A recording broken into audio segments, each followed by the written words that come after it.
So I'm a consultant, as you've just heard, although I'm semi-retired at the moment. Most of my time now seems to be consumed with really interesting community work, including with Circular Plastics Illawarra.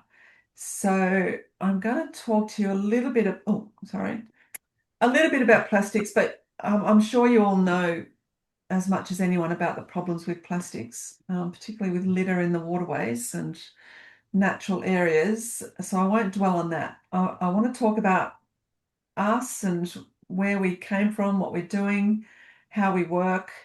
Because we started with soft plastics, with household soft plastics. So I'll talk a little bit about where we've come from, what we've achieved, some ongoing challenges, and some of the things we're doing now. A little bit about what you can do. I'm sure, given that you've got such a strong interest in conservation, you're already doing a lot, but just to finish up on some of the things we can all do.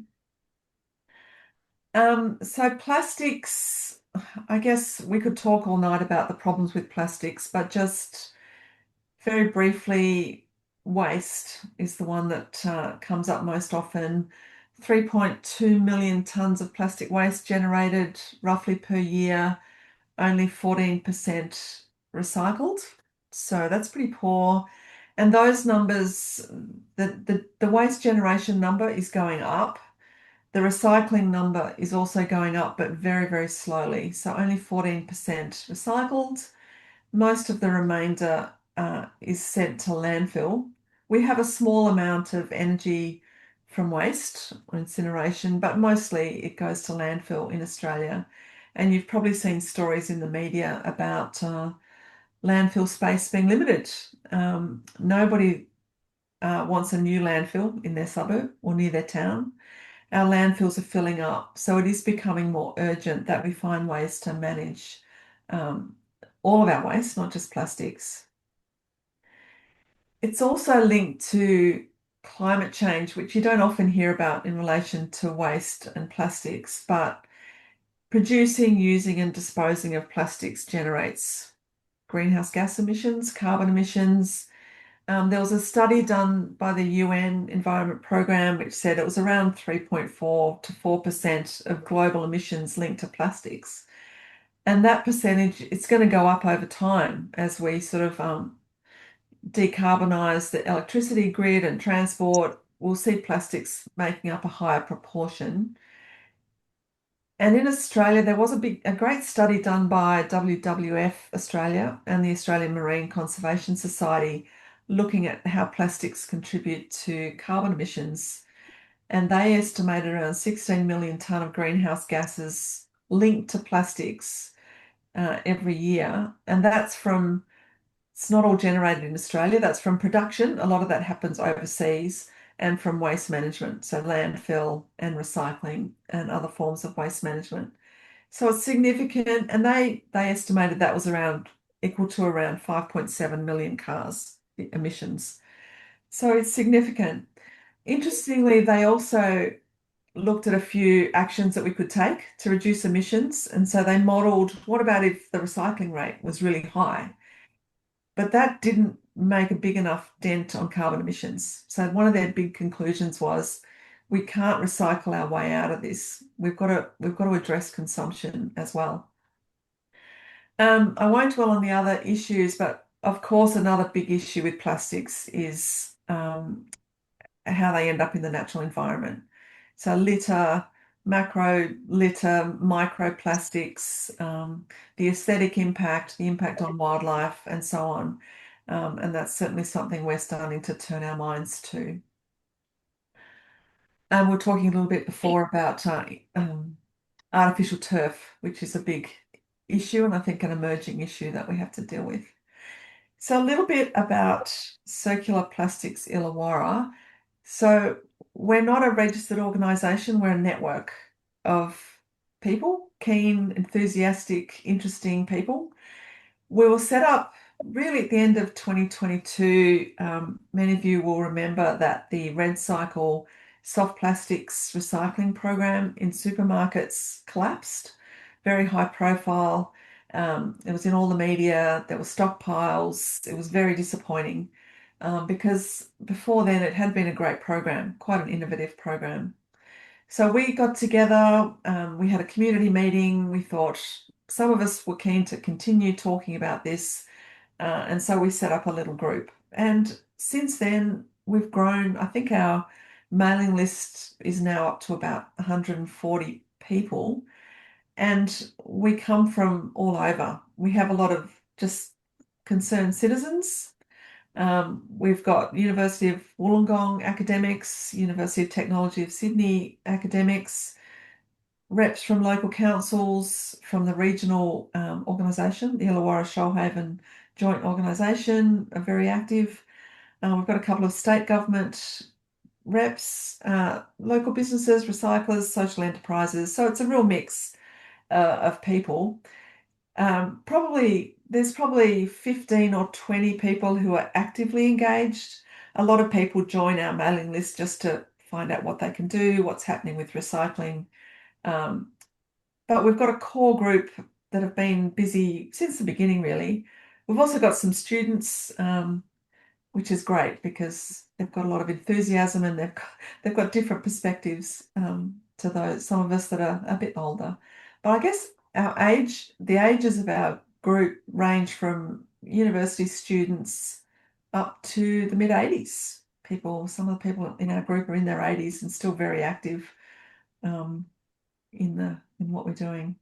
So our vision, we wrote a vision. Of course, everyone has to have a vision.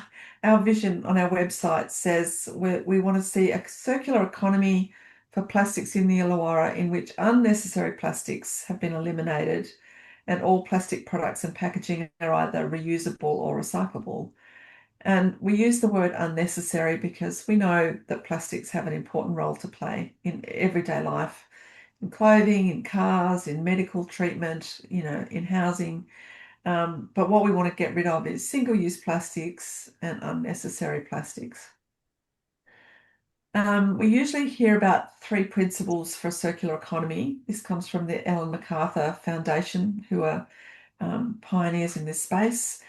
Principles, the first one is to design out waste and pollution. So we've got to start from the source. Do we need these products? Can we design them better?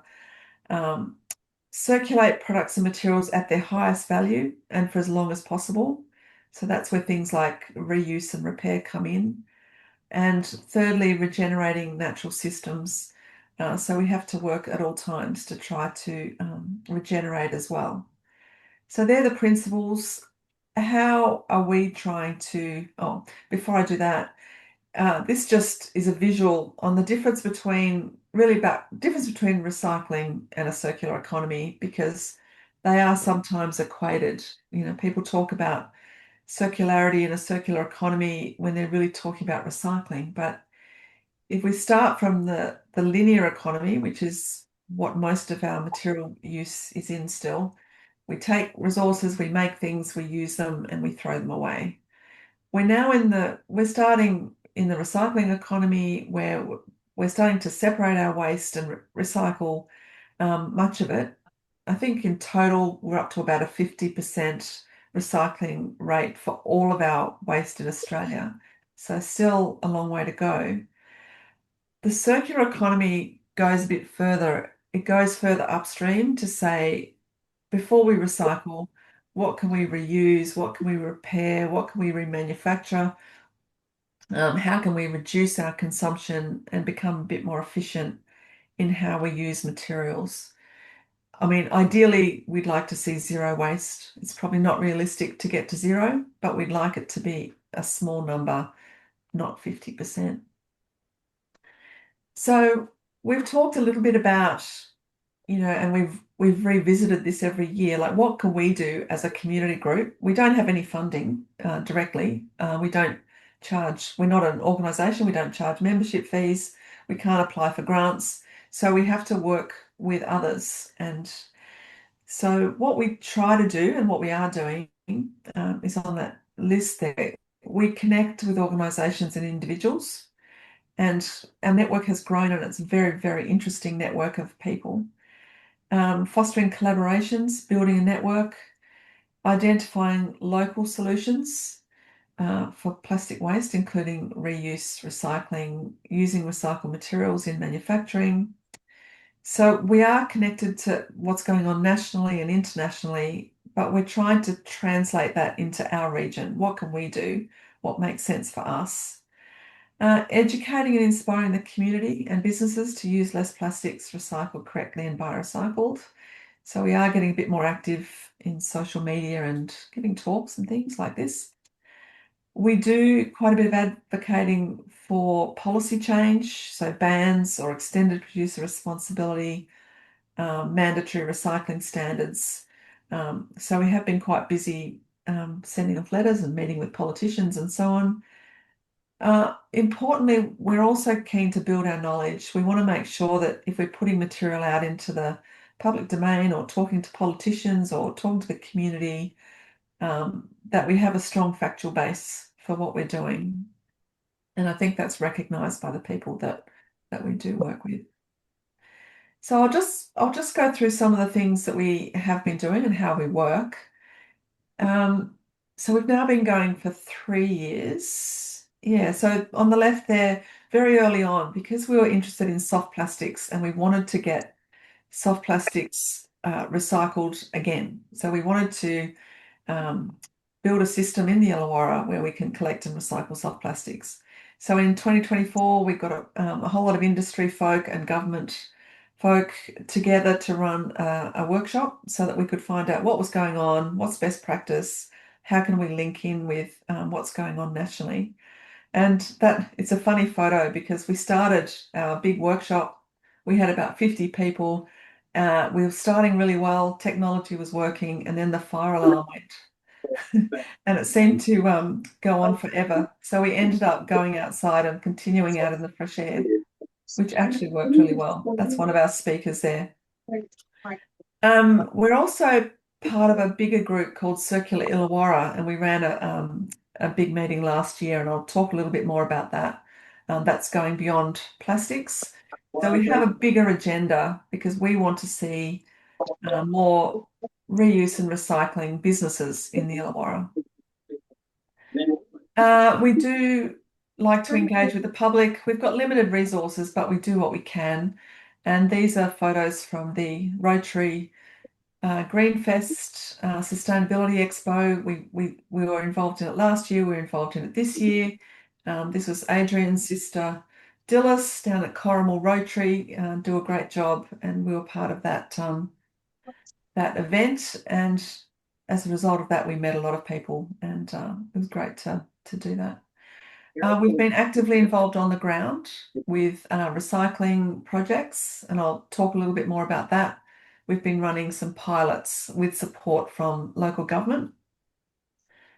We've had a few site visits to recycling facilities, which is partly about us building a network and becoming more informed and looking for opportunities. And just very briefly, the pictures that you can see there, down in Nowra, there was a micro factory, it was called, producing tiles from plastics and glass, which was brilliant. Not running at the moment, unfortunately. In the middle, we've got expanded polystyrene being shredded before it's molded and used to make new products. That's down at Nowra as well. We've also got one in Wollongong. And the picture on the right is a new, or relatively new business called Save Board up in Wingecarribee, which is making sheets out of plastics and liquid paperboard and blister packs and other interesting things. And I'll come back to that.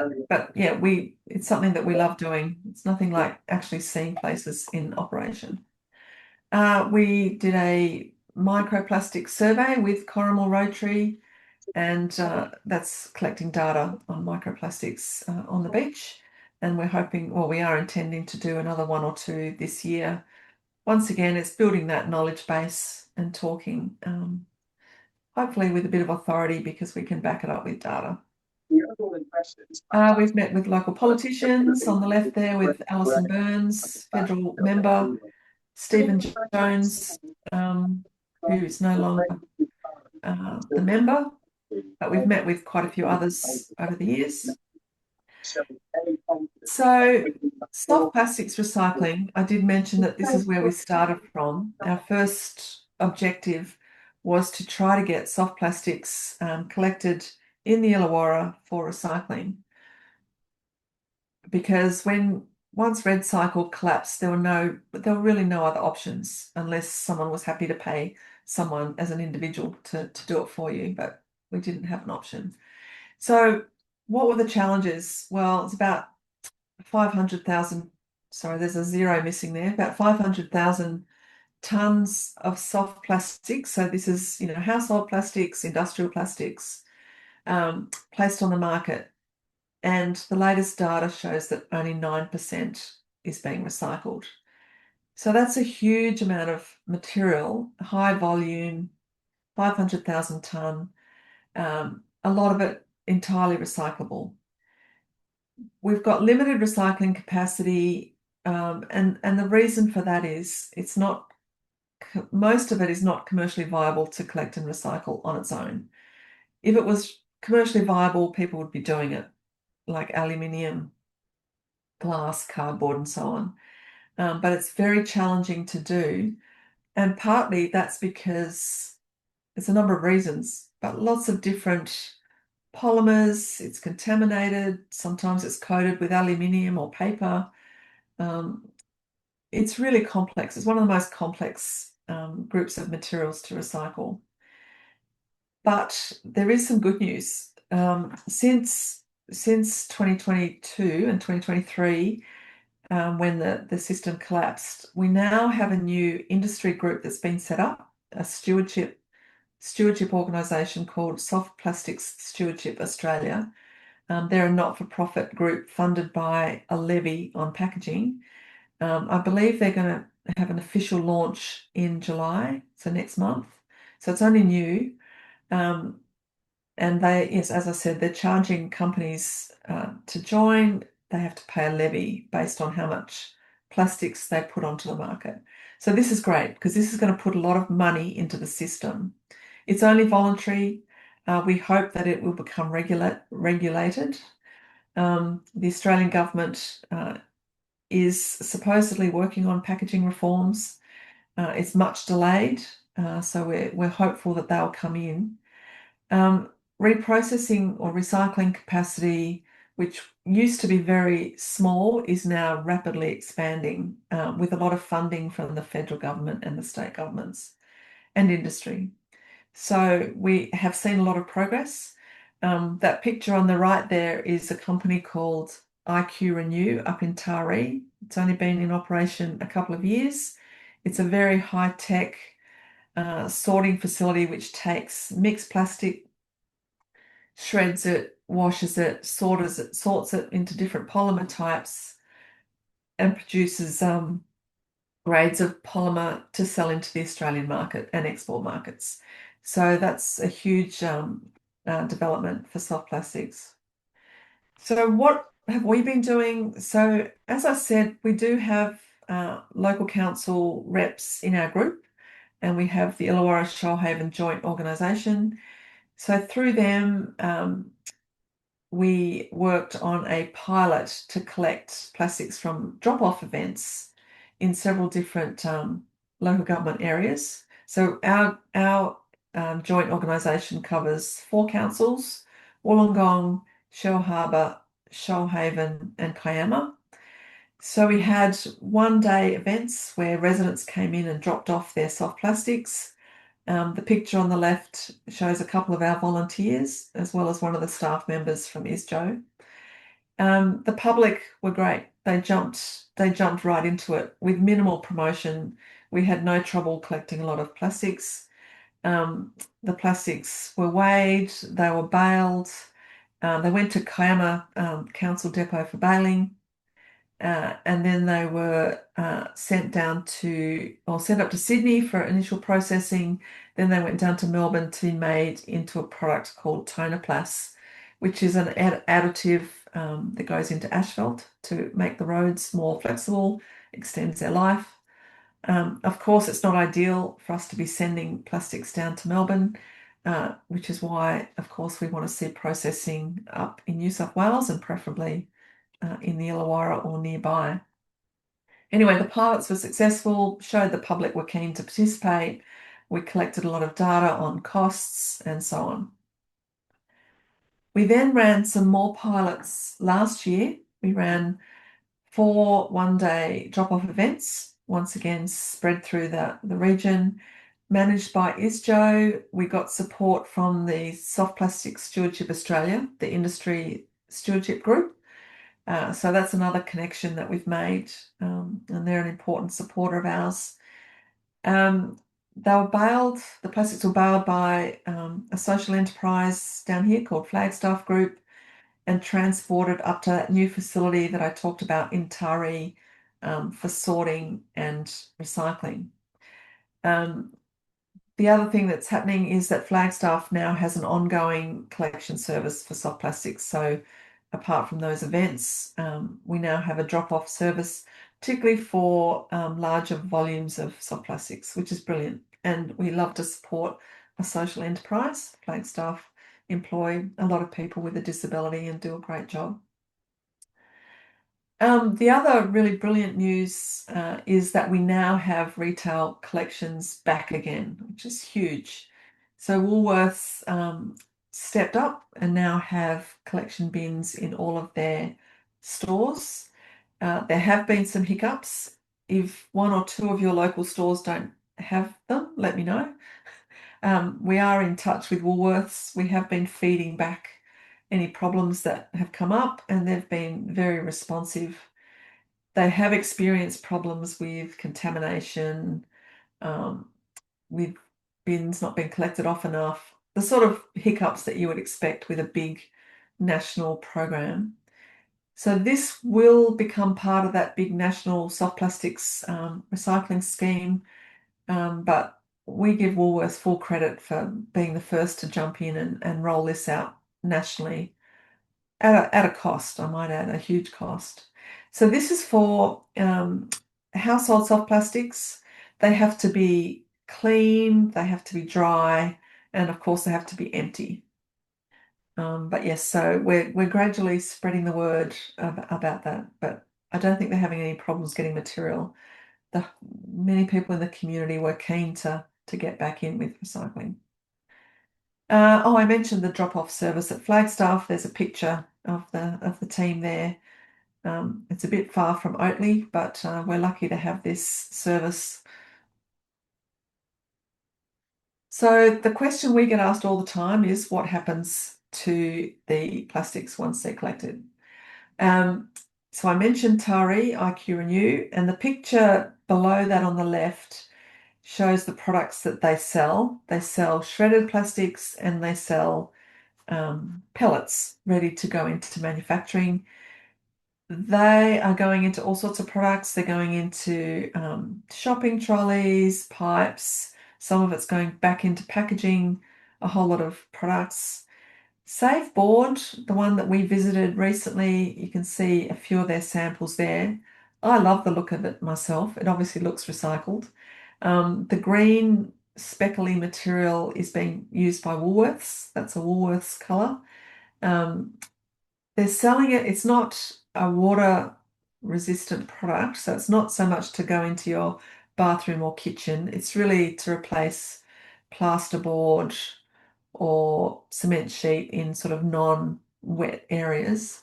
But yeah, they're doing okay. They're selling a lot into shops, back into Woolworths, KFC, and other places.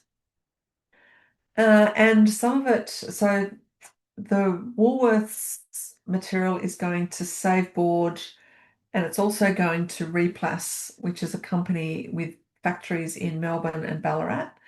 And you would have seen these sort of products around. They make benches, pipes, bollards, all sorts of outdoor furniture, sort of a timber replacement, sort of a plastic wood, all sorts of things.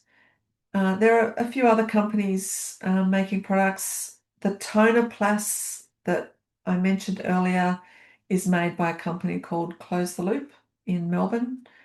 So yeah, there's a lot happening. There's a lot of investment going into recycling, and this is what we want to see. So we've got the drop-off services, drop-off system available through the stores. We've got a drop-off at Flagstaff. Um, what we want to see in the longer term, which is where the whole program is going, we want to see permanent drop-offs at community recycling centres. Um, we want a continuation of the retail drop-off, but we also want to see it added to curbside. And there's about 10 councils around the country now that are collecting through the yellow bin. Um, and I guess this is the ideal because it's more convenient for people. Some people will want to continue dropping off at stores. Other people will prefer to put it in the yellow bin. And the system which is being rolled out is people are being given these orange bags. People fill up the orange bag really tightly, tie it up, and then put it in their yellow bin. We certainly don't want it loose in the yellow bin. It'll cause all sorts of problems. The bags then get pulled out when they go to the recycling facility. So it seems to be working quite well where it's being implemented. The challenge well, there's two challenges nationally.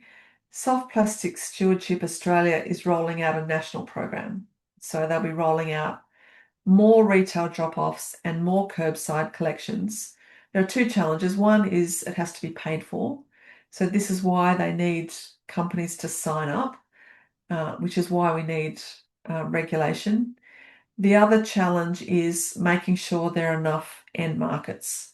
We don't want to see a repeat of what happened to RedCycle because RedCycle collapsed because the markets disappeared for various reasons. So we need to make sure it's sustainable. So curbside collection, I believe, will come to areas like this, but not in the short term. I think in the short term, at least we've got access to the retail collections. So new project. So we're sort of happy that soft plastics recycling is available again, and we'll stay in touch with the industry groups and with councils, with Woolworths and so on. We're educating the community, or not educating, communicating the availability of recycling services to the community, and more people are learning about it and taking their plastics to Woolworths in particular. So we still have a role to play there, but we've sort of refocused a little bit on other plastics challenges. So a very exciting development has been the formation of another network, a related network called Circular Illawarra Precinct Task Force. So this is beyond plastics. This is looking at how do we activate a circular economy in the Illawarra through collaboration and knowledge sharing. And just briefly, that picture over on the left, some of the key people involved. Tillman Boomer from the University of Wollongong Business School. Heidi Robertson is from State Government Sustainability Program. Lisa McLean, who runs Circular Australia, which is a very active organisation. Me, of course, and Yvette Bars from the Illawarra Shoalhaven Joint Organisation. So this is gathering momentum now. We have 12, when I say we, the group has funding for 12 months to develop some projects and to develop a roadmap for circularity in Illawarra. And that's a picture of the first big event we had, which was, I guess, a year and a half ago now. But we've just had one on Friday at the University of Wollongong. We had about 60 people from industry, from hospitals, from consultancies, from councils, and it's very exciting. It's gathering momentum. And I think this is how we can address some of the bigger challenges when we talk about what can a group of individuals with no funding do.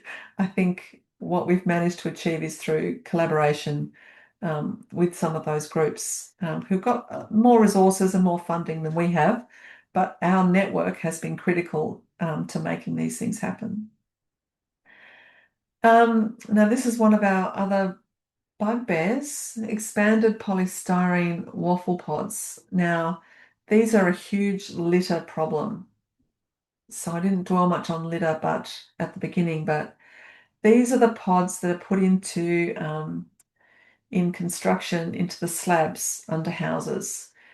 They're very good in one sense. They displace concrete, so they use less concrete. They make it more efficient to build a concrete slab. What happens is it's incredibly lightweight and fragile in a way. So it starts to break down even when it's being delivered. And you may not be able to see it. The photo on the left-hand side there, it's been, strapped to keep it all together, but the straps already are starting to cut into the polystyrene, which breaks into little tiny pieces. And that's even before we have big wind events, which we have, reasonably often down in the Illawarra, where if the slabs aren't tied down hard enough, they blow around and they end up in, fields and creeks and Lake Illawarra. You can see there's a photo there of someone desperately trying to clean up the polystyrene. And it's really, really hard. I was driving past a construction site the other day and they were being delivered by truck, and the gutter was full of tiny pieces of polystyrene. And that's even when they're trying to do the right thing. So we are starting to lobby governments because we think they should be banned. They're not essential. There are alternatives that are better. They should be better managed. So we're starting to reach out to industry groups, building industry groups, to say this just isn't good enough. It's a huge litter issue. It's very hard to manage. Once the material gets into the environment, it's very hard to collect it all, even with the best will in the world. So I guess this is one of our next focus areas. We're going to do some more surveys. We're going to do another microplastic survey. We're also going to do more of a macro litter survey near construction sites. West Dapto is one of the largest housing developments in the state. They're going to build 20,000 homes between now and 2050. So that's a lot of waffle pods. And of course, the housing area is connected via waterways down to Lake Illawarra and the sea. So this is something we're starting to turn our mind to. So just briefly, I'm sure a lot of you are aware of the impact of waste and what you can do, but just we are starting to do a bit of a promotion for Plastic Free July, hoping to get some messages out into the community. Of course, one of the best thing we can all do is recycle more.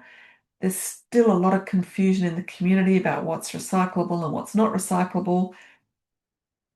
We have the container deposit scheme, which is great. It's earning a lot of money for community groups and individuals.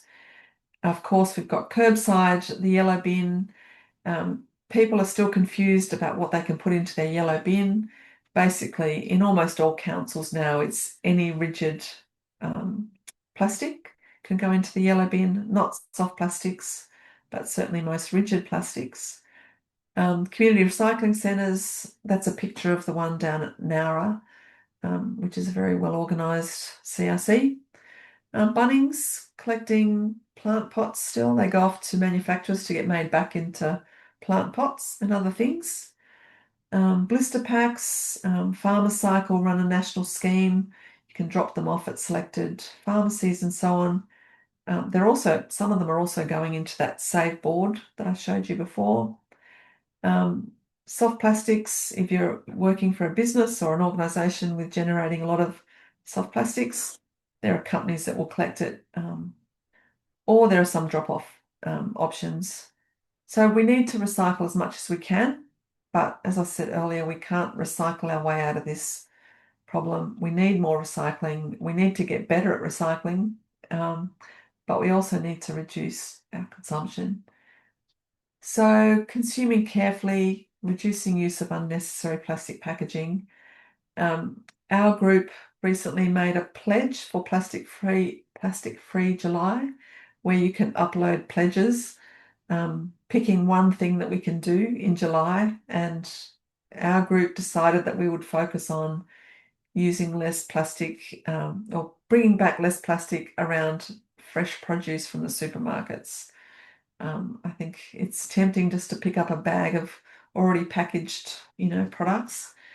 Sometimes it's necessary, but often it's not. So that's our pledge. Buying from box stores where you can take your own containers.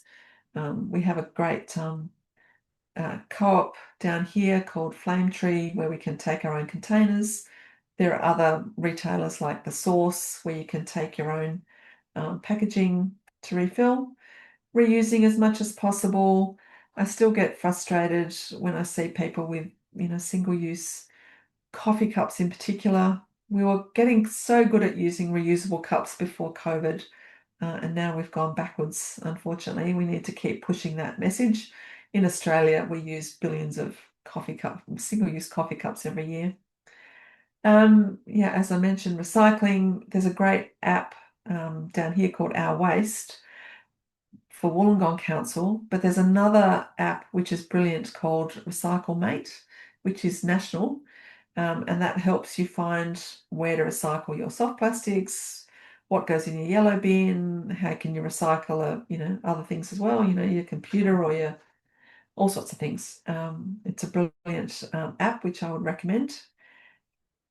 Litter, I guess it sounds like you guys do a lot of this yourselves. We try just to encourage people just to pick up a few items on their walk. If everybody did that, we'd have a lot less litter on our beautiful Illawarra beaches. We do have a website. If you're interested in joining our mailing list, there's no pressure. You can just stay informed if you're interested. We're also on LinkedIn, Instagram, Facebook. Fortunately, we have some young people in our network that are much keener on social media than many of us. So we're trying to get the message out as best we can. And that's it for me. So yeah, I'm happy to take questions if we've got time.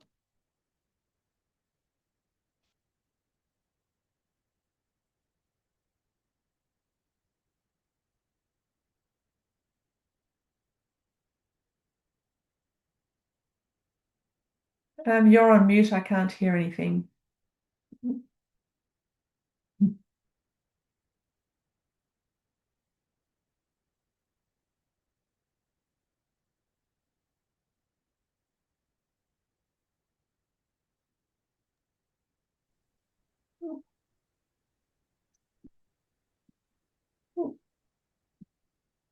Hello, Helen. Oh, I've been listening with great interest to your talk, which has been fabulous.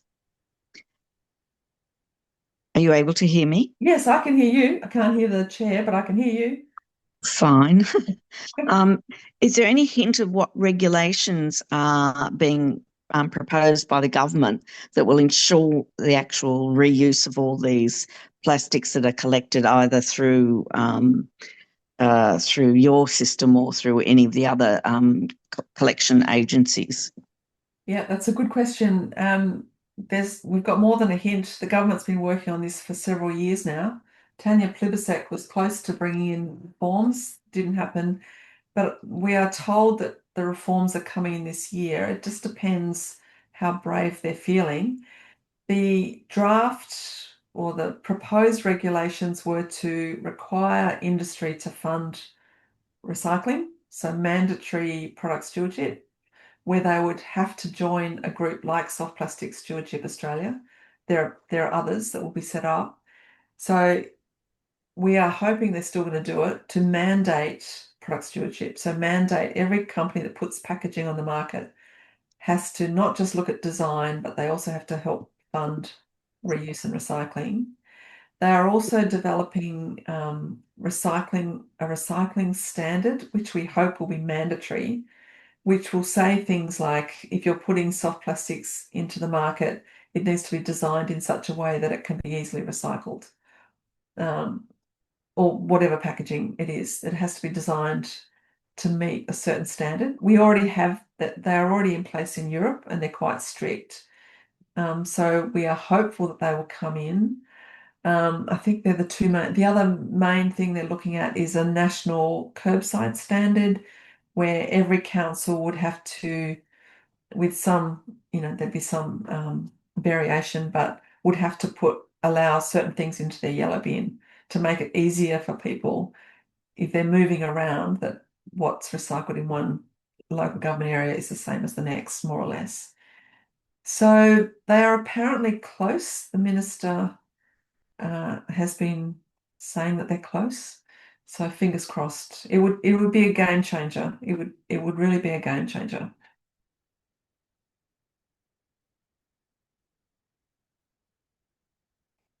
I still can't hear, Mr. Chair.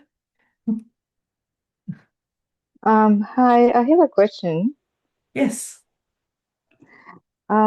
I don't know if you heard of a company called Recycle Smart. I live at Pasto, and that's the company that I use. And I know they collect from all over Sydney. So for the people that live um, in the local council or other councils around Sydney, I think it's a great company. I've been using them for years now, and it's something like $15 for two shopping bags every month. And they come at every month and pick it up for you from your door. And from what I've seen on their website, they saved tons and tons of soft plastings from going to landfill. So yeah, I just wanted to make a comment about this. Have you heard about it? Yeah, I have. Yeah, thanks for mentioning that. I should have mentioned that. I mean, when we didn't have any retail collection, they were at least one option. We don't have Recycle Smart down here. The councils haven't signed up to it, so they're not offering the service down here yet. Um, not for households anyway. I think I know my local cafes just signed up for them. And the good thing is that, yeah, they can collect soft plastics, but they can also collect a whole lot of other products. So it's convenient. I mean, it's a cost. So it's not for everyone, but it's a great option. It's a great option. They seem Yeah, to be a I really know good that. company. Yeah, I know that there are some councils in Sydney where they offer to the residents, they offer it for free. Yeah. The council pays it for everyone, which Yeah. is great. I hope, it becomes like this for every council, at least around Sydney. Yeah. No, Um, it's a great and idea. And I mentioned that we need all sorts of different options because what suits one person may not suit another. And if someone can afford to pay for that sort of a service to collect, not just soft plastics, but other things, then it's great. It's convenient. So, they're a good, I think they've just done a big fundraiser to expand. They're doing great things. They're innovative. yes, and the other question that I have is there legislation for manufacturers to minimize actually the use of soft plastics, for example? Because very often there is so much over packaging especially in the supermarket. So I was wondering if there is actual legislation of how much you can package. No, there isn't. I mean, there is a voluntary or semi-voluntary scheme called the Australian Packaging Covenant. They've got guidelines, but they're voluntary guidelines. If if this new packaging reform comes in, as we hope it will, and manufacturers have to pay and have to meet minimum standards for recyclability, that will change things because if a company has to pay, a certain amount per kilo of plastics or product that they're putting on the market, they will of course try to minimize anything that's unnecessary. And that's what's happened in Europe and some other countries. Um, if you have to pay, then you look at it pretty carefully. You say, do we really need those three layers of packaging or can we do it with one?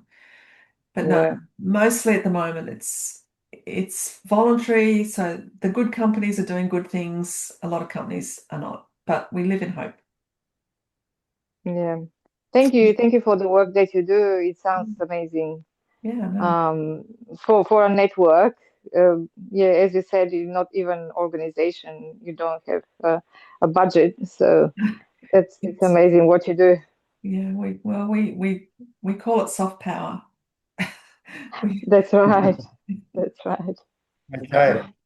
Can you hear us now, Helen? I think we fixed it. Yep. Yep. Okay. Any other questions? Yes. We'll try it on a microphone, Helen. Or Okay. just come up, mate. Yeah. I know. Sorry, we'll just have to get the people up to make sure, I think. You probably. Okay. Hi, Helen. I'm Stephanie. Can you hear me? Yeah. Hi. I had a question about compostable, or is that how you say it? Like plastic that's made from plant as opposed to fossil fuels. Ah, sorry. Let me try again. Sorry about that. I have a question about compostable plastic that's made of plant as opposed to fossil fuels. And a lot of the time it will say it's not recyclable. So do you have any advice on, because a lot of companies are sending, packages and so on in compostable plastic. Yeah. So how do we handle that? That is an excellent question. It's a bit of a mess at the moment. I think a lot of companies are using compostable, thinking it's better, and it is better for some things. The problem is they have to meet a standard for compostability. So if they've got the proper composting logo on it, it means they've passed a test that they will break down in a commercial composting facility or a home compost within a certain amount of time and not add any toxicity to the soil, and it's safe and so on. The challenge is that we're not allowed to put compostable packaging into our FOGO bin in New South Wales. You can in some other states like South Australia. So we can't put it, you and I cannot put it into our green bin. So unless we have a home composting system that actually works, it just ends up in landfill. It's not recyclable, so you cannot add it to any recycling. So the soft plastics program, the drop off at Woolworths, you cannot put compostable plastic in there. You can imagine you don't want to put something in there that is going to start breaking down in sunlight if it's going to get made into a pipe or something.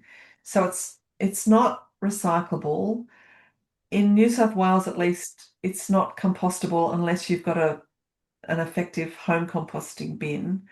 So unfortunately, there's a lot of companies and retailers thinking they're doing the right thing and heading down that road, whereas at the moment it's a bit early. There'll be some very specific applications where it makes sense. So like the green bags that we put our FOGO, our food waste in, on our countertop and put it into our green bin.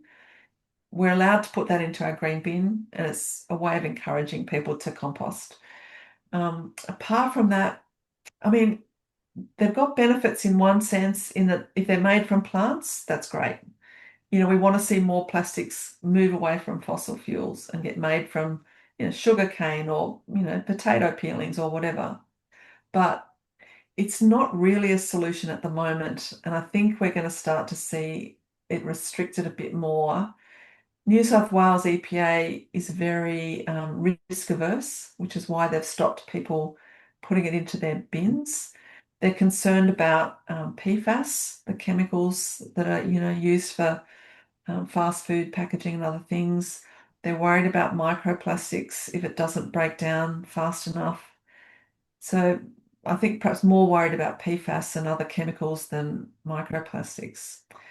So they're very risk averse. They may end up influencing other states as well because it's an emerging area. We don't really understand the impact because it's being made into compost, which is being applied to land. So we need to be careful. So that's a long-winded answer. I used to be a big fan. Now I'm seeing it more as a very niche thing at the moment. Until we get widespread commercial composting and everything's designed so it's safe to put into compost, I would recommend when organizations ask me, about going which type of packaging, at the moment I would say designed for reuse or recycling, not for composting, because we're just not there yet. Interesting. Thank you. That is Thanks. interesting. Any more questions? Yes. Yeah, one from Zoom, if I'm allowed. Yep. Oh, hang on a minute. We've just got one more here first. Okay. Hi, Helen. My name is Philip. I'm just interested in what are the soft plastics that you've had drop off at your community centres. So if I just bring my plastics just in a large bag, could I just drop that off at Flagstaff and see that going up to Taree? Yes. Yeah, you can. Great.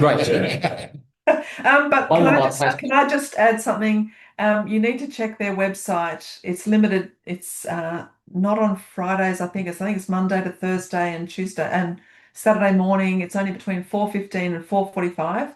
The reason being they can't have members of the public wandering around while there's machinery and trucks and so on. So you just need to check their website. Just Google Flagstaff Recycling and it will come up. Great. Great. Oh, Thank you. short, sweet answer. Sorry, Sue, was it? Did you want a question? I'm Robin. I have a question. Robin. Yes, go ahead. I was interested in you saying there are other alternatives for the waffle pads or packs or whatever they're called that go into slabs. Can you explain any more about what those alternatives are? Yeah, I mean, we're still reaching out to companies, but for example, there's a company called Biax, which is, I think, up around Wilton or somewhere southwest Sydney, which is more of a rigid plastic. It's a molded shape, so it still displaces concrete, but it's made from a rigid plastic. There's another one, I think there's a few variations like that. So they're rigid plastics rather than foam plastics, which means they're not going to cause, litter breaking down while they're being stored or installed. There's a company I just found out about that actually has like water storage containers that go into slabs to store water as well as act as, displacing concrete. So I think they're the sorts of things, but we're still learning.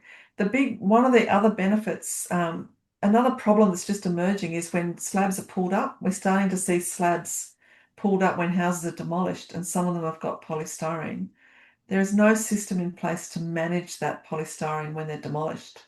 That's what raised my question. My daughter was building a house. The slab was faulty. It all had to come up, country area. And I mean, everyone in town, they were hardly going to walk down the street. We've got all this stuff everywhere. And that was like 10 years ago, but terrible mess. And I thought there needs to be legislation if there is a better alternative that they shouldn't be allowed to be used at all. Yeah, apart from the litter, the concrete then can't be recycled because it's full of plastics. And I think no one's really picking this up as an issue as far as we can tell. No, it's a huge issue. Yeah. Thank you for those alternative ideas. Sonia. Hi there. Thank you very much for a very interesting talk. I'm just wondering about the recycling of synthetic turf. Is there any possibility of that? There is a company that I've just heard about that recycles turf.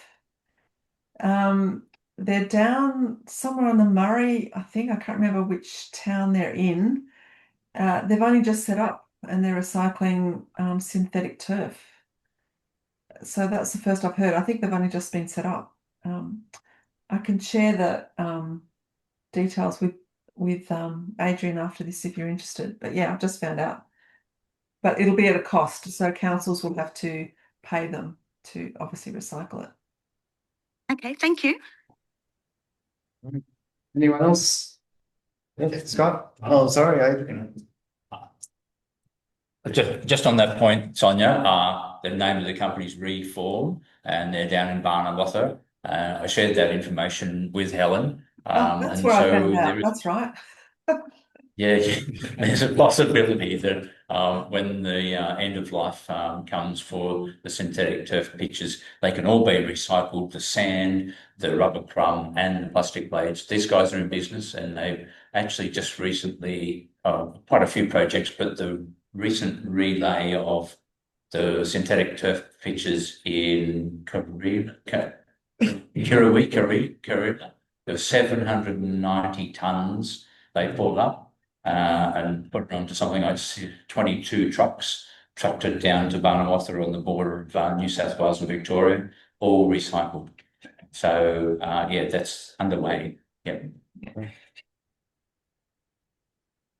I think it's called Barnawartha. Barnawartha. Yep. Thanks. Another question coming. Hi, Janine. This is Scott. I am also a subscriber to Resmart. Can't hear you. Can you hear me now? Yeah.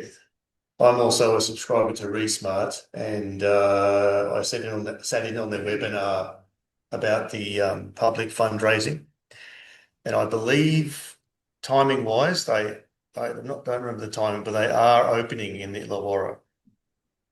Fantastic. They're opening a collection depot in the Illawarra. Fantastic. Yeah, because I was chatting to my local cafe owner yesterday, and she said, "Oh, I've just signed up for Recycle Smart." And I said, "Oh, fantastic." Yeah. Yeah, 'cause that's the first I'd heard. Yeah. But I had a question as well. Do you have any examples of a packaging manufacturer or a food and beverage manufacturer that has willingly jumped on board for their product stewardship? There are quite a lot. So as I mentioned, Soft Plastic Stewardship Australia, it's still voluntary. So they're hoping it becomes mandatory. They've got a lot of big companies on board, all the big retailers, Nestle, Unilever, quite a lot of big companies. The challenge is, at the moment, they're doing it voluntarily and it's costing them a lot of money. So there's, apparently it's about 15% of the market have signed up voluntarily. So that's 85% of the market that are waiting to see if the government regulates. So no, I think there are a lot of big, particularly the multinationals, that are already doing this in Europe and Canada and Japan and, Korea. They know this is coming. They're doing it for their own, reputational, environmental targets and so on. Unfortunately, it's not everyone. We can't rely on voluntary. Voluntary's got us so far. Now we need to mandate. Yeah, that's right. Mm. Thank you. Any more questions? No. Yes. Hello. I might just, sorry. Hello? What's that? Deb? Hello. This is Deb here. Could I ask a Yep. question? Oh, Helen? Deb. You may. Fire away. From the South Coast. Thank you for the talk. Very interesting. We seem to be pretty keen at gathering the material. I think people are pretty keen. It doesn't need too much encouragement to gather. Are we limited by the amount of facilities to do the work, recycle it? And is there a case for government subsidy for getting these facilities underway? Because they do subsidise other industries that are obviously not as environmentally sound, like forestry. Yeah, no, it is limited, but it's growing. And the reason it's growing is because governments have actually put in a huge amount of money over the last few years under the Recycling Modernisation Fund. So people like IQ Renew, Close the Loop, a whole lot of other companies have got money.